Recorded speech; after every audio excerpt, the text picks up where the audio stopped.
أراك عصي الدمع شيمتك الصبر، أما للهوى نهي عليك ولا أمر؟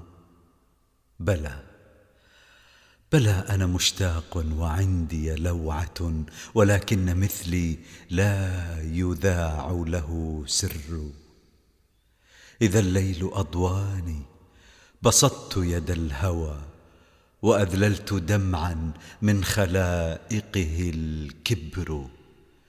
تكاد تضيء النار بين جوانحي، إذا هي أذكتها الصبابة والفكر معللتي بالوصل.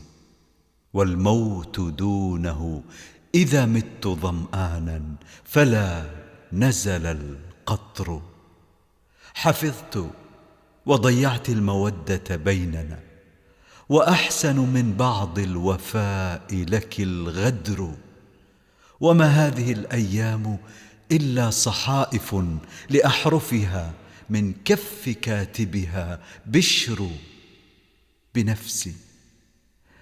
بنفسي من الغادين في الحي غادة، هواي لها ذنب وبهجتها عذر. تروغ إلى الواشين في، وإن لي لأذنا بها عن كل واشية وقر. بدوت وأهلي حاضرون، لأنني أرى أن دارا لست من أهلها قفر. وحاربت قومي في هواك، وإنهم وإياي لولا حبك الماء والخمر. فإن يك ما قال الوشاة ولم يكن، فقد يهدم الإيمان ما شيد الكفر. وفيت وفي بعض الوفاء مذلة لإنسانة في الحي شيمتها الغدر. وقور وريعان الصبا يستفزها فتأرن أحيانا كما أرن المهر. تسائلني من أنت وهي عليمة، وهل بفتى مثلي على حاله نكر؟ فقلت كما شاءت وشاء لها الهوى قتيلك. قالت أيهم؟ فهم كثر. فقلت لها لو شئت لم تتعنتي ولم تسألي عني، وعندك بي خبر. فقالت لقد أزرى بك الدهر بعدنا. فقلت معاذ الله، بل أنت للدهر. وما كان للأحزان لولاك مسلك إلى القلب، لكن الهوى للبلا جسر. وتهلك بين الهزل والجد مهجة، إذا ما عداها البين عذبها الهجر. فأيقنت أن لا عز بعدي لعاشق، وأن يدي مما علقت به صفر. وقلبت أمري لا أرى لي راحة، إذا البين أنساني ألح بي الهجر. فعدت إلى حكم الزمان وحكمها، لها الذنب لا تجزى به ولي العذر. كأني أنادي دون ميثاء ظبية على شرف ظمياء جل لها الذعر. فلا تنكريني يا ابنة العم، إنه ليعرف من أنكرته البدو والحضر. ولا تنكريني إنني غير منكر، إذا زلت الأقدام واستنزل النصر.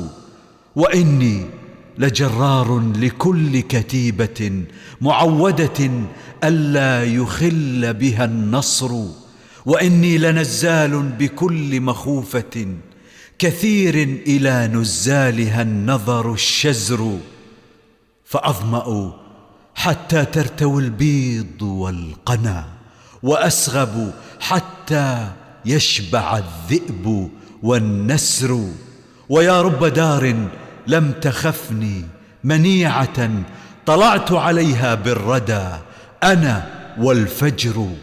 وحي رددت الخيل حتى ملكته هزيما وردتني البراقع والخمر.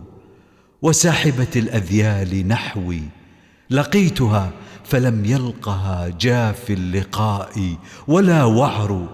وهبت لها ما حازه الجيش كله ورحت ولم يكشف لأبياتها ستر. ولا راح يطغيني بأثوابه الغنى ولا بات يثنيني عن الكرم الفقر. وما حاجتي بالمال أبغي وفوره إذا لم أفر عرضي فلا وفر الوفر. أسرت وما صحبي بعزل لدى الوغى ولا فرسي مهر ولا ربه غمر. ولكن إذا حم القضاء على امرئ فليس له بر يقيه ولا بحر. وقال أصيحاب الفرار أو الردى فقلت هما أمران أحلاهما مر. ولكنني أمضي لما لا يعيبني وحسبك من أمرين خيرهما الأسر. يقولون لي بعت السلامة بالردى فقلت أما والله ما نالني خسر. وهل يتجافى عني الموت ساعة إذا ما تجافى عني الأسر والضر. هو الموت هو الموت فاختر ما علا لك ذكره فلم يمت الإنسان ما حي الذكر. ولا خير في دفع الردى بمذلة كما ردها يوما بسوءته عمرو. يمنون أن خلوا ثيابي يمنون أن خلوا ثيابي وإنما علي ثياب من دمائهم حمر. وقائم سيف فيه مندق نصله وأعقاب رمح فيهم حطم الصدر. سيذكرني قومي إذا جد جدهم وفي الليلة الظلماء يفتقد البدر. فإن عشت فالطعن الذي يعرفونه وتلك القنا والبيض والضمر الشقر. وإن مت فالإنسان لا بد ميت وإن طالت الأيام وانفسح العمر. ولو سد غيري ما سددت اكتفوا به وما كان يغلو التبر لو نفق الصفر. ونحن أناس لا توسط بيننا لنا الصدر دون العالمين أو القبر. تهون علينا في المعالي نفوسنا ومن خطب الحسناء لم يغلها المهر. أعز بني الدنيا وأعلى ذوي العلا وأكرم من فوق التراب ولا فخر.